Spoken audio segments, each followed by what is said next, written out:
4, 3, 2, 1. Hola, muy buenas tardes a todos, a todas. El día de hoy tendremos esta tercera sesión de este webinar que hemos denominado Educación Comunitaria en tiempos de COVID. Y es un espacio donde estaremos reflexionando en torno a experiencias educativas que nos sucedió en esta situación inédita llamado pandemia, llamado coronavirus. Entonces, ustedes recordarán que ya hemos tenido una primera sesión donde hemos hablado de lectura, en una segunda donde hablamos qué es eso que denominamos innovación educativa, y en esta quisiéramos reflexionar con ustedes qué cambios se están mirando en torno a esta pandemia en términos educativos. Entonces, bienvenidos, bienvenidas a todas. Y lo que queremos recordarles es que este webinar tiene un chat. Y en este chat ustedes pueden realizar comentarios, pueden realizar alguna observación o pregunta respecto a la participación de nuestra panelista del día de hoy. Entonces, para mí es un placer poder reflexionar, conversar dudas educativas con una doctora que desde mi punto de vista, y ahí un poco les quiero platicar, me gusta bastante porque entablar un diálogo entre nosotros, entablar cómo vamos a resolver esta situación inédita que nos agarró a todos de forma inesperada, me parece que es importante, ¿no? Es importante que entre docentes empecemos a intercambiar ideas entre nosotros para poder enfrentar un problema que se viene. Entonces, bueno, no se viene, ya está, ¿no? Entonces, bueno, nuestra panelista del día de hoy es la doctora Blanca Heredia. Me permito presentarla. La doctora Blanca Heredia es actualmente profesora, investigadora y responsable de la dirección del programa interdisciplinario sobre políticas y prácticas educativas del CIDE. Es doctora en ciencia política por la Universidad de Columbia y licenciada de Relaciones Internacionales por el Colegio de México. Realiza investigación aplicada y proyectos de emprendeduría social en la intersección entre educación y crecimiento económico. Como parte de su experiencia ha sido secretaria académica del CIDE, vicerrectora de la Universidad Americana en París, representante de la OCDE en México para América Latina y también fue comisionada para el desarrollo político en la Secretaría de Gobernación. Ha sido profesora invitada en Georgetown University y Northwestern, en la Complutense de Madrid y consultora para el Banco Mundial y el Banco Interamericano de Desarrollo, además de la Agencia Noruega, entre otros. Entonces, bienvenida, doctora. No sé si quisiera regalarnos algunas palabras de inicio y con esto abriríamos totalmente su participación.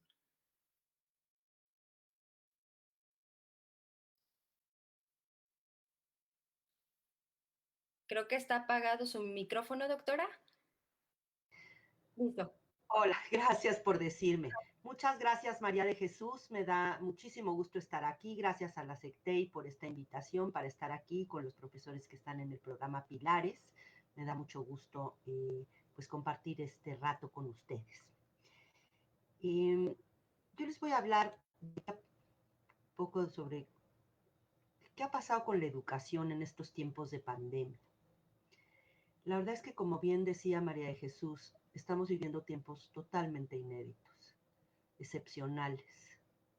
Estaba el otro día mirando un artículo que trataba de encontrar un paralelo de lo que va a pasar en la parte económica en el mundo para atrás en la historia, y se tuvieron que ir 150 años atrás en la historia.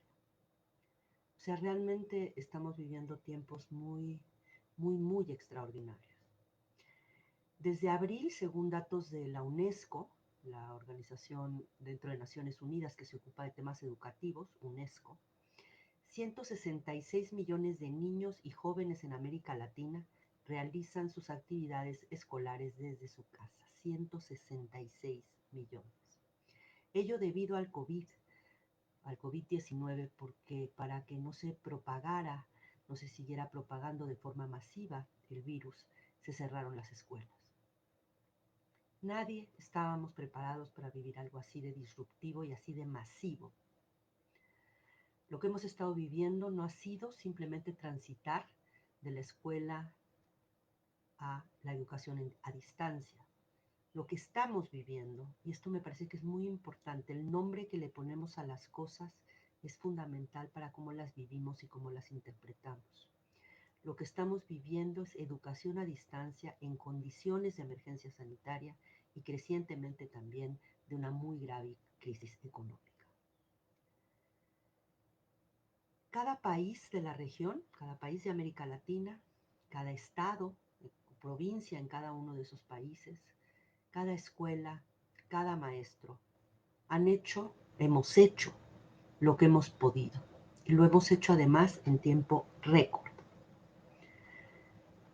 Nuestro conocimiento sobre lo que ha estado ocurriendo durante el periodo de la escuela en casa en México es aún limitado y fragmentario. Pero ya sabemos algunas cosas.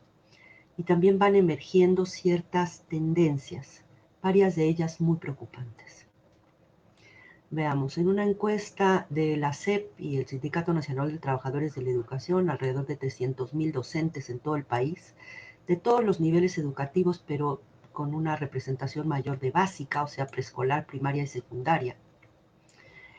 La encuesta lo que nos arrojan son, entre otros resultados, los siguientes. Las emociones provocadas por la pandemia, tanto entre alumnos como entre docentes, son en su mayoría de miedo, de ansiedad y de enojo.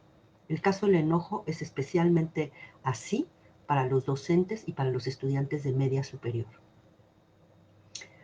Segundo, la mayor parte de las y los maestros consultados, o sea, los que respondieron a esa encuesta, indican que desde el cierre de planteles han mantenido comunicación al menos una vez por semana con 90% de sus estudiantes. En tercer lugar, en relación a si han contado o no con apoyo por parte de las autoridades en la transición a la escuela a distancia, la mitad de estos docentes dice que sí ha recibido apoyo y la otra mitad dice que no. El medio más utilizado por los docentes para desarrollar el programa Aprende en Casa ha sido su celular. Y casi el 90% de los docentes consultados señalan que sus alumnos presentarán algún rezago educativo para el mes de mayo. 90% de los docentes piensan que sus estudiantes van a pagar un costo en términos de aprendizaje. Hay otro sondeo, este que les estoy contando, ese se hizo en el mes de mayo. Hay otro sondeo de una consultora especializada en temas de educación que se llamaba Lora y que ellos hicieron su sondeo en el mes de abril, también con docentes, fundamentalmente de básica. Ahí hay algunos datos muy interesantes, sobre todo para la Ciudad de México. Los docentes que participaron en esta segunda encuesta de la región sur del país y de la Ciudad de México son los que menos implementaron educación a distancia. A mí me parece como increíble, la Ciudad de México de los que menos, pero así salió en la encuesta. En segundo lugar, los docentes que se sintieron más preparados para desarrollar la educación a distancia fueron los que trabajan en escuelas privadas, por un lado, y los que trabajan en el Estado de México, por otro. Ese dato también me sorprendió. En cuanto a los apoyos recibidos por parte de las autoridades o los directivos escolares, los docentes que señalan haber recibido más apoyo son los de escuelas privadas, seguidos por los del Estado de Puebla y los del Estado de México. Los que menos, la Ciudad de México, con 37.7% de los docentes diciendo que sí habían recibido apoyo. Otro hallazgo interesante. Las principales estrategias de educación a distancia que llevaron a cabo los maestros en este periodo, llenado de libros, tareas y trabajos. Las clases virtuales fueron relativamente poco utilizadas y los docentes de las escuelas privadas son los que mostraron o contestaron que utilizaban una mayor cantidad, una mayor diversidad de estrategias. El recurso digital más utilizado, WhatsApp. Horas dedicadas a la educación a distancia, la mayoría de los docentes consultados dijo que entre 2 y 4 horas diarias. 7 de cada 10, o sea, 70% de los consultados dice que les resultó muy difícil o difícil realizar sus labores educativas desde su casa o a distancia. Los que lo encontraron más difícil de todos fueron los los del sur, perdón, que ese es el 70%, y los siguientes que lo encontraron muy difícil son los de la Ciudad de México con casi 60%. Este es un poquito nos empieza a dar el panorama de qué ha estado pasando en estos, pues, poco más de 2 meses ya.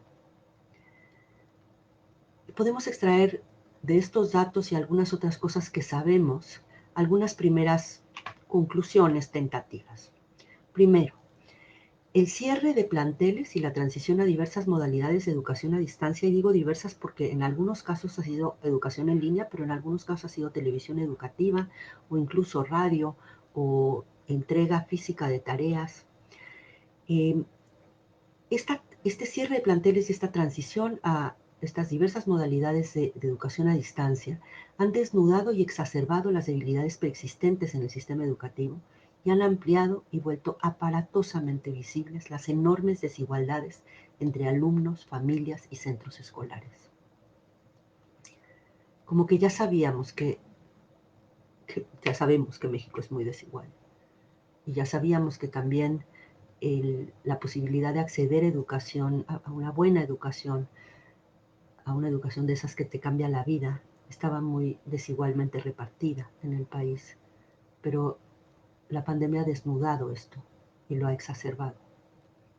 La forma en la que está viviendo la pandemia un chico de clase alta en una escuela privada con un extraordinario sistema de cómputo y una gran plataforma en línea que funciona perfecto y maestros perfectamente capacitados para trabajar en línea frente a lo que puede estar viviendo un chico en Chiapas o en la Sierra de Puebla o donde sea, ¿no? Que no tiene ni siquiera acceso a teléfono, a señal telefónica.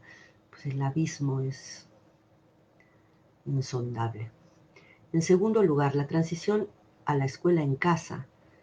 Y esto es clave, no se nos tiene que olvidar, no sé por qué no se dice eso más. La transición a la escuela a casa en estas condiciones ha sido tan solo una de las muchas disrupciones que estamos viviendo todos, que están viviendo los niños, los jóvenes, los docentes, las familias. La combinación crisis sanitaria, crisis económica, confinamiento y cierre de planteles, ya lo veíamos en los datos de las encuestas, ha elevado los niveles de estrés, de miedo, de enojo. Una tercera cosa que podemos observar es que uno de los mayores costos de toda esta situación es que el trabajo extra que ha implicado se ha cargado desproporcionadamente sobre los hombros de las mujeres. Y además, los niveles de violencia experimentadas por ellas ha venido aumentando. Una última primera conclusión que podemos derivar de lo que hasta hoy sabemos es que es altamente probable que con pocas excepciones esta primera experiencia de educación a distancia en situación de emergencia tenga costos significativos en términos de aprendizaje, en particular para aquellos estudiantes con mayores carencias. Quisiera detenerme aquí un momento y ver si hay alguien que quisiera preguntar algo, hacer algún comentario. Aquí, compañeros, les pediríamos justo que traten de hacernos comentarios. Ya vi que hay varios comentarios, doctor, en el Facebook, en el chat. Tenemos compañeros que nos están viendo de Lomas de Zaragoza, del Pilares Lomas de Zaragoza. Mora Carenca nos dice que muy cierto, no todos los estudiantes cuentan ni con internet ni computadora.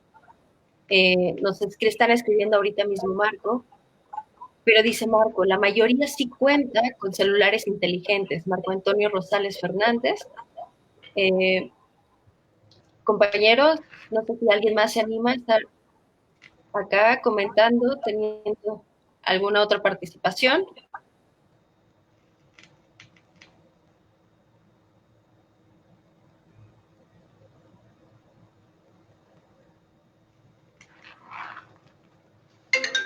Están haciendo especial hincapié en que la gente cuenta con otros dispositivos. Y a Luis nos está escribiendo en este momento que cómo se explica la diferencia entre Ciudad de México y el Estado de México, que es muy raro los datos que usted nos compartió. No todos cuentan con internet, nos menciona Mabel. Todo dicen comienza a comunicarse con el Android. Ale nos dice, los datos que nos están mencionando son muy impactantes. Isela nos dice, no todos tienen acceso a Internet. Y Carlos nos dice, qué impotencia ante tal desigualdad. Roberto nos empieza a hacer una pregunta, ¿cómo podemos hacerle para disminuir este rezago?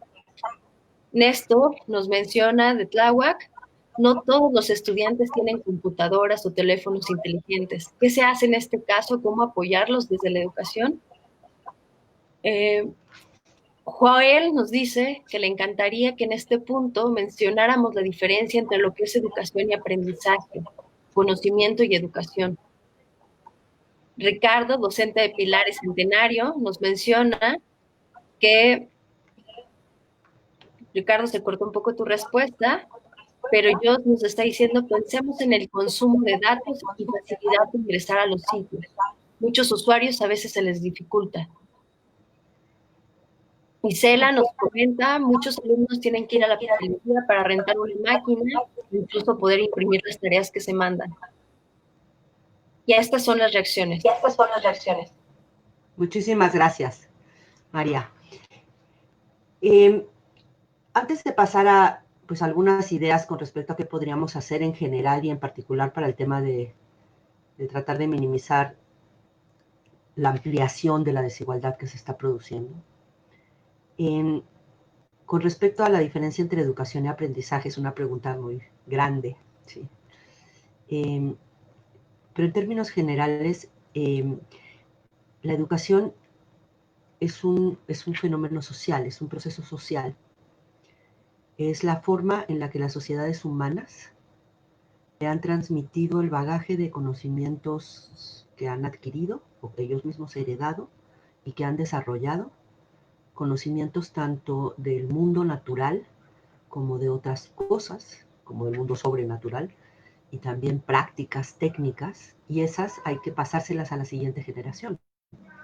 Entonces la educación se trata de eso, de cómo en una sociedad las generaciones actuales le pasan ese acervo de conocimientos, de técnicas, de prácticas a las nuevas generaciones. La forma de hacer esto ha variado muchísimo a lo largo de la historia. El grueso de la historia humana se hizo fuera de la escuela, no había sistemas de educación pública nacionales masivos. La educación, esta transmisión del conocimiento que hace una generación a la siguiente, se hacía de forma pues prácticamente así en el pueblo, en la aldea, dentro de la familia, la iglesia, en el caso de las élites, el ejército, pero no fue sino hasta muy tarde en la historia que se crearon los sistemas educativos a gran escala y la educación se fue volviendo progresivamente obligatoria, o sea, cuando la educación se volvió escolarizada. Me parece importante hablar de esto, porque frente a un evento como el que estamos viviendo y que no sabemos cuánto tiempo va a durar, no podemos descartar que una parte del futuro del mundo sea una educación que esté menos escolarizada de a la que hasta ahora hemos estado acostumbrados. Por eso me importaba decirles que los sistemas educativos escolarizados son un invento humano muy reciente, si lo vemos en la historia larga. Se inventaron en Prusia a finales del siglo XVIII. Se empezaron a establecer en Europa en el siglo XIX y de ahí se irradiaron al resto del mundo. En México ese proceso empezó realmente a finales del XIX y se aceleró de manera muy importante después de la Revolución Mexicana. Pero esta idea de que hay escuelas en todo el territorio de un país es un hecho que es singular en la historia y que pudiera cambiar. Aprender, por otro lado, es un fenómeno, normalmente lo pensamos como una cosa individual, o sea, tiene que ver cómo una persona aprende, ¿sí? Y eso básicamente tiene que ver con un proceso que consiste en lograr que la información que llega vía tus sentidos a tu cerebro y que en un primer momento se instala como en el lobby del cerebro, que es lo que se llama la memoria de corto plazo, y que ahí solo caben máximo 7 piezas de información distintas. Que eso pase a la memoria de largo plazo, que se vuelva literalmente parte de ti, esa información que recibiste del entorno y que te llegó al cerebro por los sentidos. Las dos cosas que sabemos que más favorecen ese tránsito de la memoria de corto plazo a la memoria de largo plazo son la intensidad con la que recibiste esa información originalmente, y eso normalmente tiene que ver con afectividad. Si te gustó mucho la forma en la que lo pusieron, si te causó una impresión emocional fuerte, puede ser negativa o positiva, pero en la medida en la que tenga una carga afectiva fuerte, lo que estás escuchando, hay más posibilidad de que se te quede grabado, digamos, eso que estás escuchando, siempre y cuando te mueva emociones.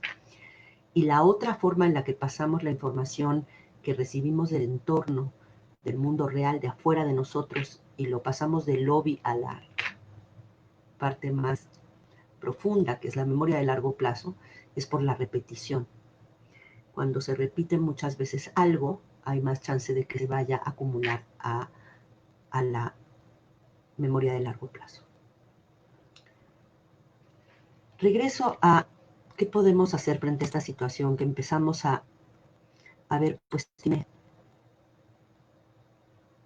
nos plantea múltiples desafíos, ¿no?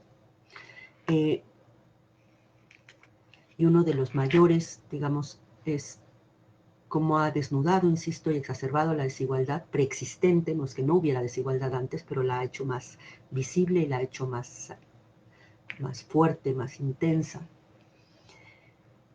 Por otro lado, esto ha golpeado especialmente a los grupos que digamos que tienen mayores problemas de discriminación estructural, pongámoslo así, o de desigualdad más estructural, por ejemplo, los indígenas, las mujeres.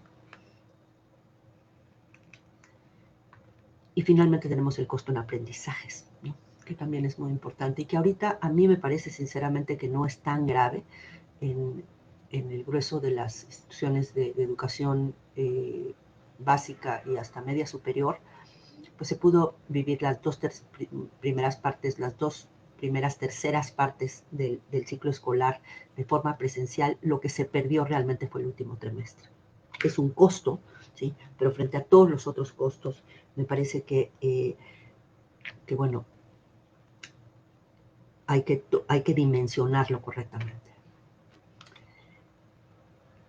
¿Qué hacer? Primero, en términos generales, desde mi punto de vista, las autoridades educativas, las que pueden tomar esas decisiones, debieran en primerísimo término concentrarse en reducir incertidumbre.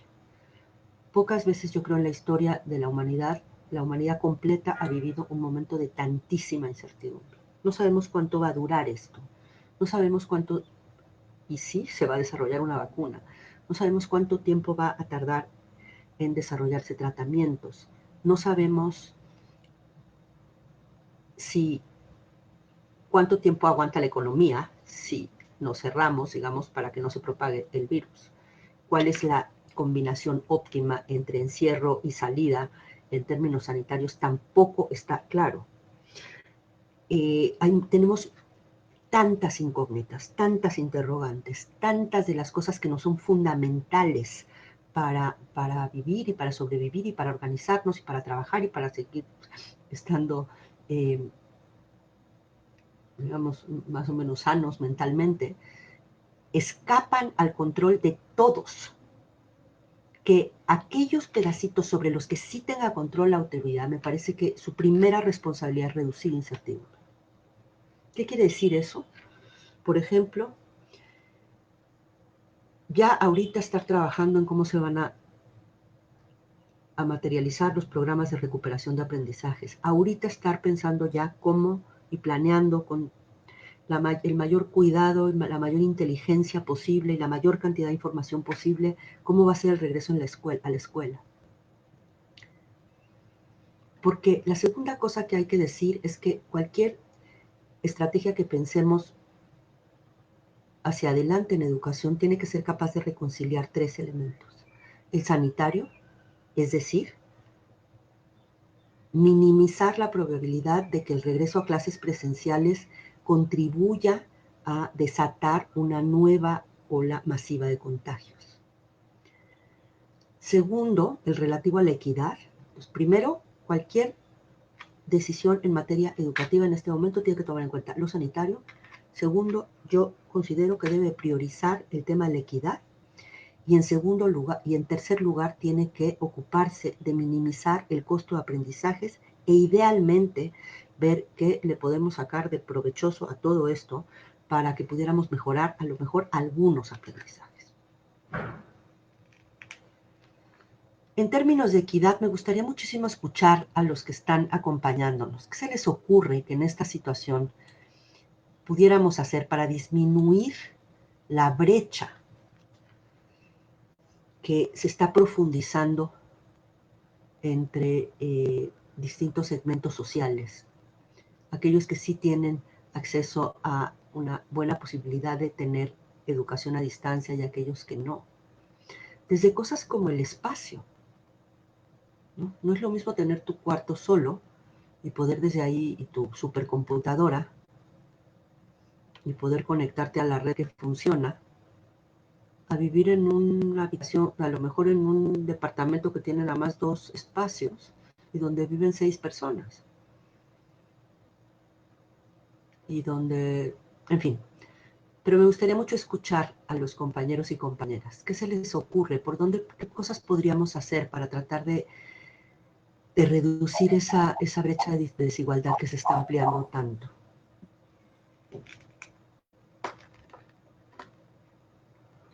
Ok, hay lectura de algunas intervenciones que están haciendo en este chat, que está muy activo, doctora. Tenemos 200 compañeros en este en vivo, llevamos más de 100 comentarios, entonces les pedimos paciencia, ya las estamos sistematizando.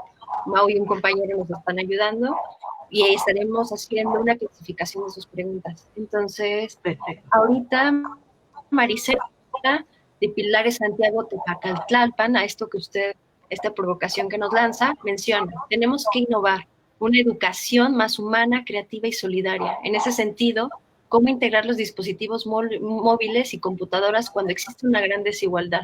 Me parece que es un reto. Irma nos dice, se percibe que la mayoría, aún teniendo teléfono, la mayoría de las veces no tiene para poner saldo y esto hace imposible accesar al Internet. Así creo que la provocación que nos hacía la doctora es cómo reducimos la brecha tecnológica, qué hacemos, y me parece que Irma ahí está mencionando que aunque tenemos los teléfonos y pareciera que siempre es una alternativa, aún con esa alternativa hay problemas. Isela Martínez nos menciona, esta generación tan adaptada a redes sociales se enfrentó con una realidad, no son autodidactas, no saben leer, no saben estudiar, la comprensión lectora es deficiente, no tienen conocimiento de metodología e investigación, que es un pilar importantísimo para adquirir conocimiento. De Marco Antonio, del Pilares 16 de septiembre, podemos, los que tenemos formas de comunicación como computadoras, compartir con las personas que lo necesitan, claro, manejando los puntos de sanidad, grupos de 3 personas. Eduardo Castañeda, la participación transversal de estudiantes y sus familias, cómo queda en educación ante la nueva normalidad. Aquí, compañeros, aquí quisiera que ustedes pensaran cómo eliminamos, cómo hacemos que esta brecha tecnológica, cómo le vamos a hacer que los que no tengan, cómo le hacemos para disminuir esta brecha, que es un poco la pregunta. Sí, pero si me permites, María de Jesús. Claro que sí, doctora. En parte es la brecha tecnológica, pero no nada más es la brecha tecnológica. O creo que no va a haber dinero que nos alcance y el tiempo tampoco nos ayuda, ¿sí? Como para que podamos equipar en un tiempo razonable de equipo de cómputo y acceso a Internet a todos. Pero sí podemos empezar a focalizar esfuerzos, por ejemplo, en demandar acceso gratuito a la red en demarcaciones en particular en barrios de más escasos recursos. ¿Sí? Y luego también creo que tenemos que empezar a pensar en otras cosas diferentes a nada más la pura cosa tecnológica, ¿sí? Que con todo lo importante que es, uno de los costos mayores de la educación, del salto a la educación a distancia, ahorita ceteris paribus, si no estuviéramos en contingencia, digamos, simplemente la diferencia entre la presencial y la en línea. Uno de las cosas más valiosas de la escuela, de la experiencia de ir a la escuela, es la convivencia con otros y todo lo que aprendes sobre cómo socializar con otros, cómo relacionarte con otros, cómo gestionar tus diferencias, cómo administrar tus emociones, cómo comunicarte con los otros, cómo poder cooperar con otros, cómo poder dirimir conflictos con otros. Somos seres fundamentalmente sociales. Y la escuela, además de enseñarnos a leer y escribir, y hacer operaciones aritméticas y aprender historia de México y del mundo y física, etcétera, es el lugar donde los sapiens chiquitos se hacen humanos. Claro.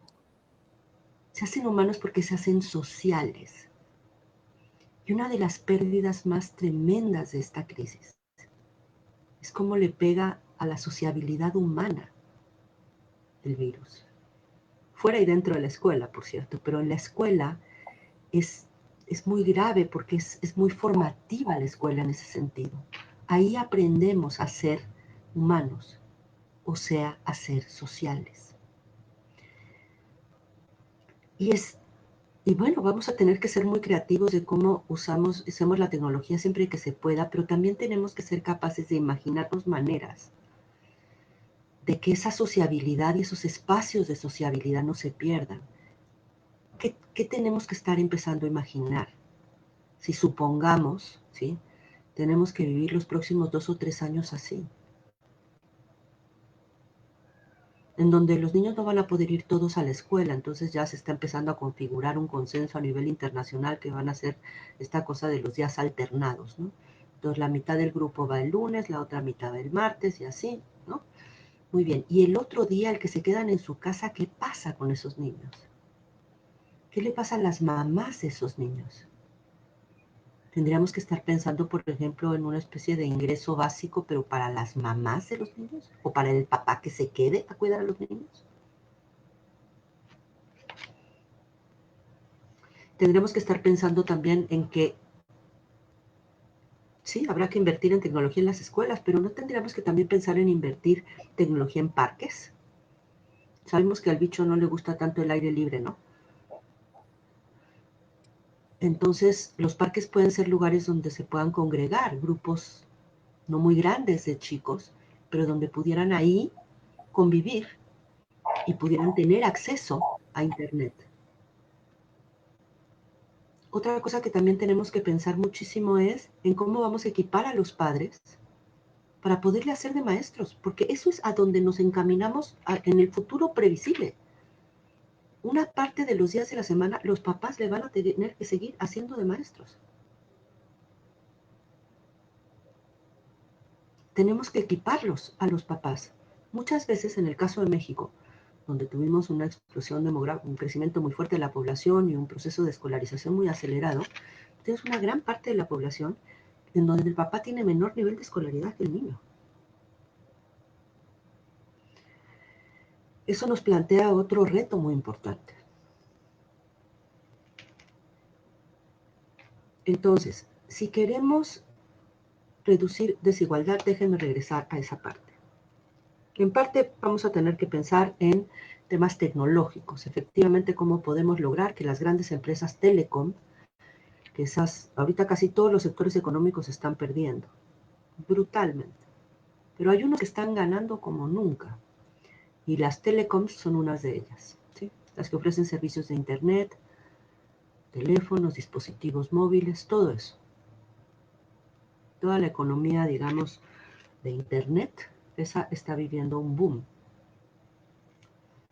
Pues será cuestión de que los gobiernos se sienten a negociar con esas empresas y a decirles que van a tener que poner.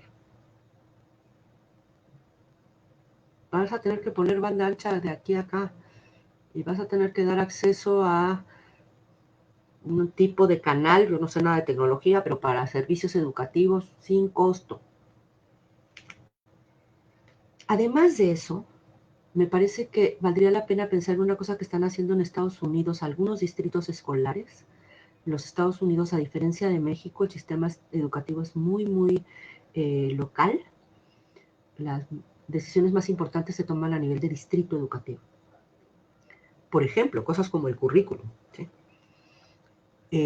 Y en Estados Unidos, en algunos distritos, están empezando a pensar que dado que todo el tiempo van a tener que estar pensando cómo malabareamos entre lo sanitario, lo educativo y los temas de equidad, que quizá lo mejor sea para el regreso a las actividades presenciales priorizar a los chicos y chicas que vienen de medios en mayor desventaja. ¿Por qué? Porque hay muchos estudios que muestran que los chicos que vienen de hogares con mayores carencias económicas y sociales son los que más pierden en términos de aprendizajes de los descansos escolares, o sea, de las vacaciones de verano.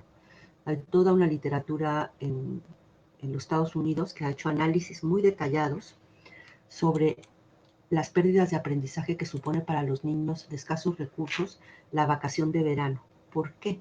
Porque justamente la vacación le quita a los niños el ecualizador que es la escuela. Cuando están en el verano en su casa, pues ya no tienen buen internet, viven con sus papás que tienen mucho menos vocabulario que sus maestros, conviven con sus hermanos que también tienen menos vocabulario que sus compañeritos. Entonces pierden un montón de no tener acceso a la escuela, pierden más los niños más pobres de no poder ir a la escuela que los niños más ricos.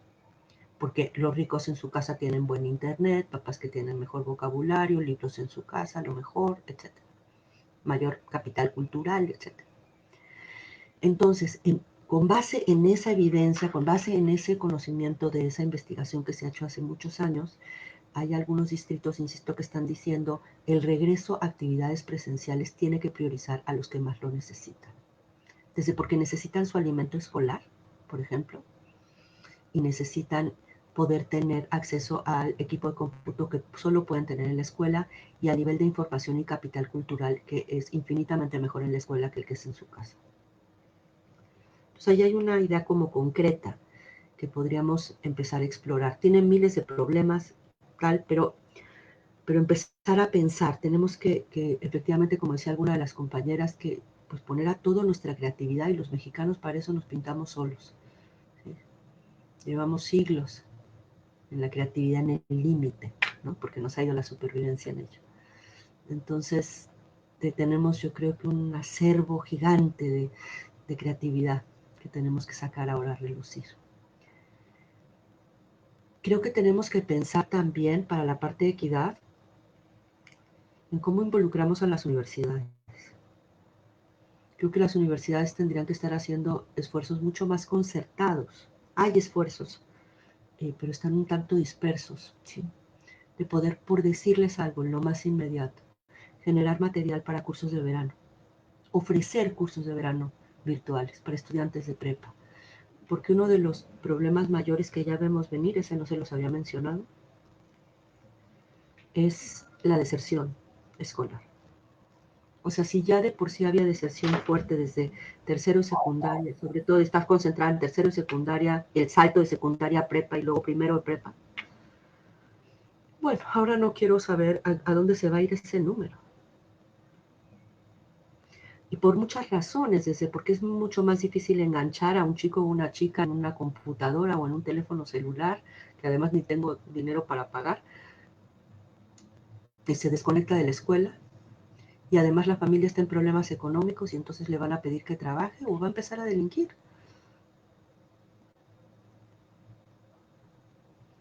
Entonces, ¿cómo evitamos que abandonen la escuela, en particular los chicos de los primeros semestres de bachillerato? Y yo creo que ahí las universidades tendrían que ser convocadas a un gran esfuerzo nacional. Ocupémonos de esos chicos. Generemos materiales, generemos programas de acompañamiento, generemos programas de tutorías, los estudiantes universitarios que sean tutores de los chicos de prepa. Que los agarren de la mano, que los agarren del brazo. Somos, reitero, animalitos sociales. Nos morimos sin los otros.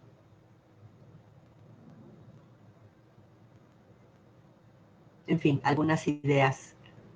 No sé si alguien tiene comentarios, preguntas.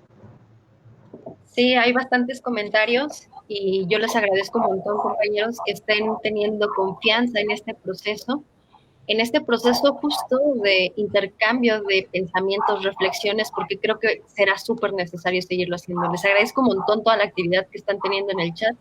Doctora, me permito, aquí un poco los compañeros están mencionando qué está pasando con esta realidad donde el Pilares y su labor docente es esto un poco que ellos dicen, uy, es que en Pilares ya dábamos estas asesorías. De hecho, hay quienes están mencionando, bueno, algunos están viviendo esto de dar asesorías de manera virtual, un poco lo que ya veníamos haciendo desde hace meses acá en el programa. Sí. Y me permito un poco porque Mirna Bernal nos dice, alumnos, usuarios han dejado sus estudios porque el acceso a Internet y a un equipo de cómputo era en los Pilares. Es triste no poder hacer más que dejen sus actividades.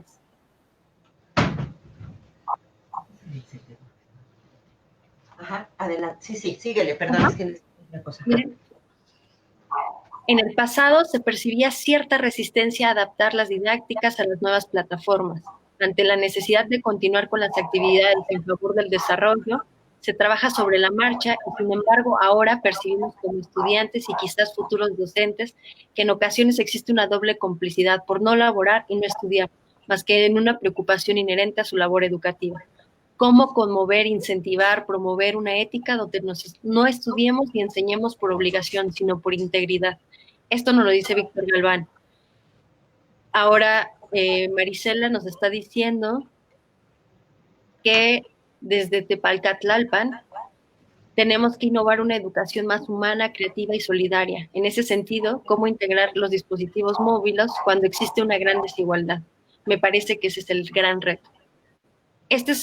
No sé, quisiera que leyéramos un poco, pero me parece que ahí hay varios compañeros que tienen la inquietud. Un poco cuando yo convocaba a la doctora a esta gran conversación y de reflexiones, yo le mencionaba que justo en Pilares, aunque en el sistema escolarizado se está viviendo la virtualización, en este momento los usuarios de nuestros Pilares vivirán una revirtualización. Y esto del rezago y el abandono, creo que lo mencionan bastante varios compañeros. Nosotros, al tener en los espacios computadoras e internet, una de las grandes cosas que enfrentaremos es que quizás alguien ya no vea posibilidades de terminar su prepa, su primaria, su secundaria, porque ya no tiene acceso a estos equipos. Entonces, ahí creo que es un reto interesante y siempre se lo decía a la doctora Blanca, los sistemas escolarizados tienen un problema y estamos en un problema grave, un reto grande, pero los sistemas no escolarizados se hace todo eso muchísimo más grave, mucho más agudo y mucho más complicado. Efectivamente. No sé si quisiera que siguiéramos leyendo reacciones, comentarios. Pues quizá un par de comentarios y después ya iríamos cerrando. Ok, perfecto. Vamos leyendo sus comentarios.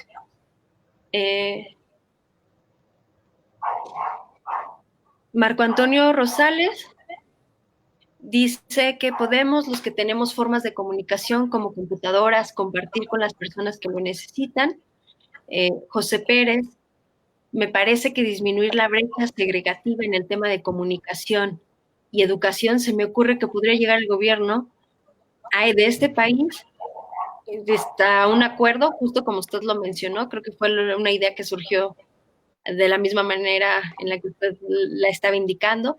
Lena Orozco nos menciona, a mí me preocupa caer en el dilema de generar contenido solo para generar. ¿Cómo hacer que esto suceda? O sea, también dice, pues bueno, pareciera que de repente se resuelve el problema educativo generando contenidos. Lena dice que ahí hay un dilema.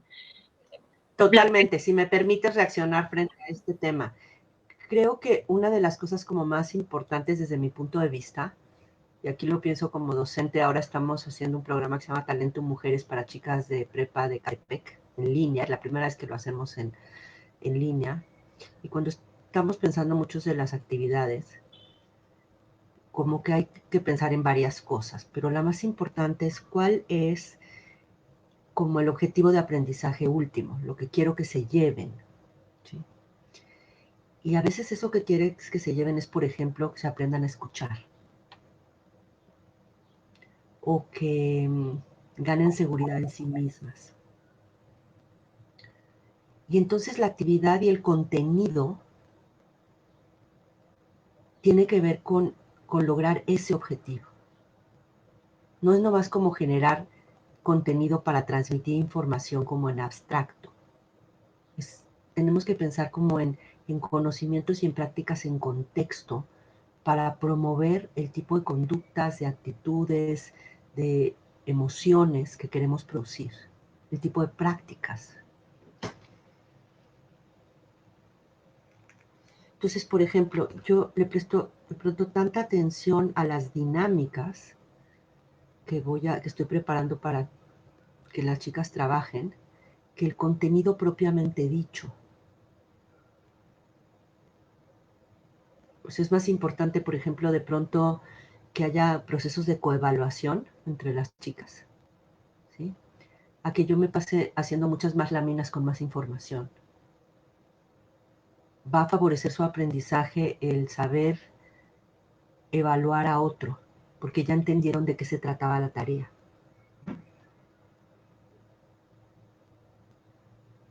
Y si me permiten, ¿ustedes trabajan sobre todo con chicos de prepa? ¿O con qué nivel educativo trabajan? En Pilares. Nos focalizamos en jóvenes de bachillerato, pero atendemos gente desde primaria, secundaria, bachillerato, e inclusive gente que quiera terminar la universidad. De hecho, por ahí tenemos un comentario que el problema de varios usuarios es que tenemos usuarios adultos que tienen computadoras, pero uno de los grandes retos que siempre nos encontramos en Pilares es que este miedo al uso de la tecnología como como una herramienta educativa, es a veces lo que limita a las personas, ¿no? Entonces alguien mencionaba en un comentario, bueno, sí tienen acceso a internet o computadora, pero también quién les va ayudando en cómo encenderla, cómo ingresar a tu plataforma, ese es el problema. Entonces sí nos enfocamos en todos los niveles y principalmente tenemos jóvenes como usuarios. Ok, para la parte de personas mayores, no sé si esto sea posible, no sé si es viable o no, pero que de pronto alguno de ustedes pueda hablar por teléfono y explicarle, o pedirle que vaya con uno de sus hijos o un sobrino a que le explique cómo funciona la computadora. Regreso a la parte de jóvenes, les comparto y con esto cierro. Tres cosas que yo he encontrado a lo largo de ya muchos años de trabajar con jóvenes que están haciendo la preparatoria y que provienen de estratos socioeconómicos con muchas carencias. Una de las cosas que ocurre en una sociedad tan desigual como la mexicana es que si tú naces en un entorno con muchas carencias, lo más posible es que tengas acceso a servicios educativos de una calidad muy mala. Con maestros, por ejemplo, que se ausentan mucho de sus trabajos, que no quieren estar en esa escuela, que están viendo la manera de saltar a otra escuela. Sobre todo el problema del ausentismo.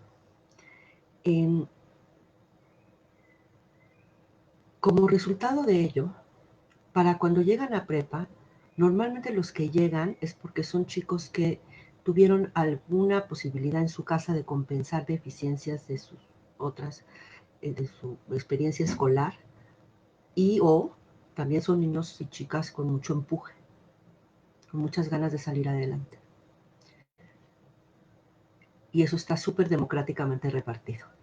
O sea, sí es cierto que hay diferencias sociales, pero en todos los sectores sociales hay los que son más aventados y que tienen más determinación y ganas de salir adelante y lograr las cosas que quieren, y otros que tienen menos ganas. Total, ya para cuando llegan a prepa, entonces tienen ciertas cosas muy positivas, pero también tienen muchas carencias, que cuando los compara sobre todo con chicos de medios socioeconómicos con muchas ventajas, hemos detectado que hay tres elementos que los colocan en una situación de desventaja tremenda a los que vienen de orígenes humildes. Primero, tienen muchísimo problema para organizar su tiempo y sus materiales. Son cosas muy prácticas y sencillas, pero nadie nunca les enseñó a cómo administrar su tiempo para hacer sus tareas, cuánto tiempo dedicarle a la lectura, cuánto tiempo dedicarle a la toma de apuntes, cuánto tiempo dedicarle a estudiar para el examen.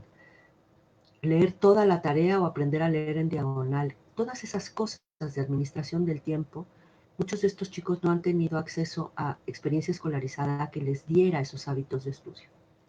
Y esto les limita muchísimo su posibilidad de crecimiento y de aprovechamiento académico. Entonces nosotros hacemos mucho trabajo en organización del tiempo, administración de su tiempo, y una cosa clave, pero que simbólicamente muy importante, es organización de sus tareas. Entonces, por ejemplo, en nuestro caso les damos una carpeta con hojas y separadores para que aprendan a escribir a mano. Eso es muy importante también. Que organicen sus tareas, que aprendan a poner la fecha, etcétera, que sean organizados. El orden es la condición de posibilidad de la creatividad. Parece que es un contrasentido. Si no tienes la seguridad que te da el orden, es muy difícil ser realmente libre. La segunda cosa que también hemos detectado, y esto también está basado en mucha investigación en diferentes partes del mundo, que los chicos que vienen de orígenes muy humildes no recibieron durante su primaria, su secundaria, es nadie les enseñó a tomar apuntes. Entonces nosotros los enseñamos a tomar apuntes. A tomar apuntes de una lectura, a tomar apuntes de un video, a tomar apuntes de una conferencia o de una clase.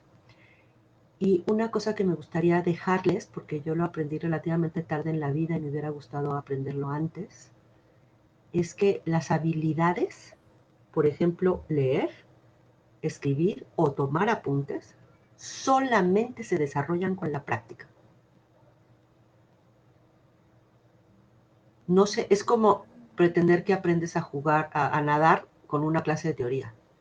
Te puede ser útil tantito la teoría, pero aprendes a nadar nadando. Aprendes a tomar apuntes tomando apuntes. Aprendes a leer leyendo. Este es un segundo componente. Tomar apuntes. Y hay métodos. Y conviene enseñar un primer método. Luego ya el chico o la chica lo desecha, pero ya tiene un primer caminito hecho para hacer los apuntes. Y yo les recomiendo para empezar un método que se llama Cornell, como la universidad en Estados Unidos. De hecho, fue desarrollada por un profesor de Cornell. El tercer elemento, que ese es un conocimiento milenario que tenemos y que es, digamos, su expresión más famosa y antigua, es Sócrates, el filósofo griego, que enseñaba a través de preguntas. Se llama el método mayéutico. ¿En qué consiste esto? Y podrían ustedes, si tienen alguna manera, por ejemplo, de tallerear, encantada además, si en algún momento quieren que hagamos un taller, yo encantada lo hago con ustedes. Es, por ejemplo, hazme una pregunta, María Jesús, de lo que sea. ¿Cómo estás? No, imagínate que eres mi estudiante, ¿sí? Podría haber sido esa, pero... Pregunta de lo que sea. ¿Por qué el cielo es azul? ¿Tú por qué crees que el cielo es azul, María Jesús? Pensaría que porque el espacio... Estoy tratando de empezar como un estudiante. Exacto, no, sí, pero déjame te interrumpo. Aquí el tema es que el coach, el guía, el maestro, nunca contesta la pregunta. Sí. Siempre se la devuelve al estudiante, para que el estudiante vaya construyendo su respuesta y aprendiendo a preguntar. No hay conocimiento sin pregunta. No hay aprendizaje sin pregunta. ¿Sabes? Bueno, esas son 3 habilidades técnicas básicas, cosas que les dejo ahí y con muchísimo gusto si quieren un día lo tallereamos. Y una última cosa. En los últimos años, o sea, ya como 20, se puso muy de moda que lo que la escuela enseña son competencias, les llaman competencias, pero que en México se ha traducido eso como habilidades. ¿Sí? Eso que tiene una parte positiva, porque es cierto que no nada más la escuela puede ser una transmisora de información y conocimiento, también tiene que enseñar a los chicos a hacer cosas, ¿sí? Como por ejemplo hacer una suma, ¿sí? O hacer una resta, o resolver una división. Hacer una división. El problema es que en el camino me parece que se nos olvidó que la educación también es transmitir conocimiento e información. Y entre las muchas cosas que diferencian a los chicos que vienen de orígenes humildes y los que no, es la cantidad de activos culturales que tienen, empezando por el tamaño del vocabulario de sus papás. Y la escuela es o puede ser una gran ecualizadora, en parte porque le da acceso a niños que no tienen ese capital cultural en su casa. Se los da a través de la educación de sus maestros, a que en la escuela haya algunos libros, aunque sea, ¿sí? Todo esto para decir que sí, mucha práctica con lo que les decía, las 3 habilidades antes. Organización del tiempo y orden en sus materiales, tomar apuntes y preguntas. Pero hay un ingrediente clave. Hay que enseñarles cosas. Hay que abrirles el mundo. Hay que abrirles el mundo de las palabras para que puedan leer más cosas. Y para eso hay que leer libros completos. De preferencia en papel. Y esto no es nada más una cuestión generacional. Los estudios sobre el cerebro y la lectura nos dicen que uno de los elementos que más juega en nuestra capacidad de recordación del texto impreso, del texto, digamos, es su ubicación espacial. Fíjense cómo es chistoso eso. Como si ustedes leen un libro, estoy segura que les ha pasado que a veces se acuerdan de hay una frase que me gustó de la novela, o una frase que me gustó, o un dato, y te acuerdas como que estaba en medio, arriba, abajo de la página, en la derecha o en la izquierda, si el libro es físico. En formato electrónico se pierde ese elemento de espacialidad. Y por lo tanto se pierde efecto recordación del contenido del texto. Entonces, y con eso cierro, les recomiendo muchísimo que si tienen la oportunidad, le dejen a sus alumnos, sobre todo los de prepa y a sus alumnas, a que lean una buena novela. Por ejemplo, Las batallas del desierto de José Emilio Pacheco.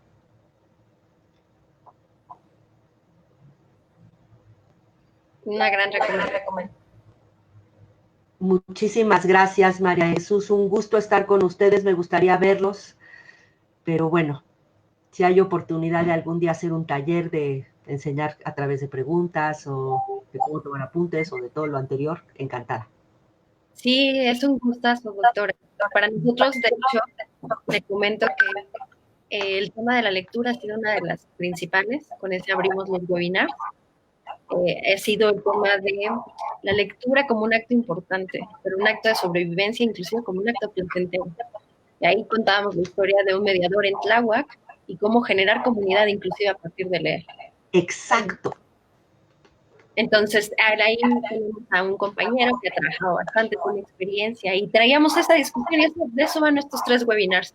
Leer, esta discusión falsa y que la innovación educativa tiene que ver con el uso de la tecnología, con Fernando Valenzuela que bien nos decía, inclusive una libreta es tecnología, ¿no? Nosotros los docentes tenemos que saber adecuar y contábamos un poco la experiencia de estos estudiantes del Politécnico, donde usted cuenta, nos narró mucho en esta clase de pareciera que innovar es tener los mejores dispositivos y cuando ganan en estas competencias de robótica los estudiantes lo que dicen es no, realmente lo que no es el conocimiento y la creatividad, porque nosotros al no tener estos dispositivos que tenían los chicos del MIT ganamos y esto fue lo que abordamos y en este tercer webinar, doctora, agradezco un montón porque pareciera que cuando hablamos de regresar la educación y solo hay que resolver el tema pedagógico y ya. Pero creo que usted nos deja abierto este panorama de la escuela, la educación implica un lazo con lo social, lo cultural, lo tecnológico y que tenemos que estar dispuestos y con los ojos bien abiertos a quererlos resolver. Y le agradezco un montón por esto. Creo que nos deja varias tareas pendientes.